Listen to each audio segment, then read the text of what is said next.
Good morning sa mga followers sa Nitrobus Garage. Nandito ulit si Kuya Ron dito sa shop natin sa Cavite. So meron tayong dumating na Nissan Patrol.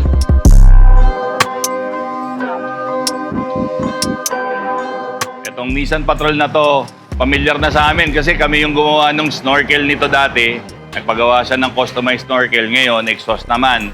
So galing pa nga sa trade yung kotse, diniretso rito kasi gusto niyang magkaroon ng straight na full exhaust dito sa sasakyan niya. Sabi niya sa akin, gusto niya pa medyo ma-improve yung yung torque ng sasakyan, kaya uumpisahan niyang performance side naman ng kotse. So ang gagawin natin dito, full exhaust straight pipe. Yun ang request niya. Tapos ang sabi niya sa akin, sir, ayoko nang medyo kita yung tip. Gusto ko talaga discreet lang. So ganun pa rin, kung ano yung stock, dito pa rin namin ilalabas yon. Medyo nakatago lang. Ayaw niya nakita kasi since nga tine-trail yung kotse, baka raw magkaroon ng clearance issue. So, yan yung project natin para sa araw na to. Panoorin po natin yung proseso nito.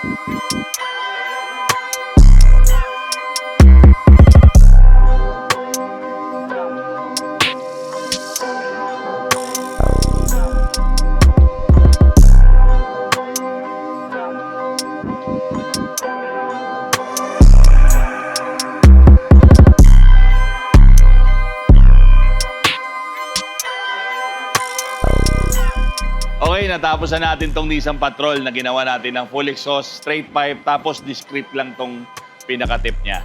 So, yan yung project natin ngayon. Panoorin na po natin yung sound check nung kaninang stock pa. Tapos itong naka-full exhaust na straight pipe, itong Nissan Patrol. Ito po, panoorin natin.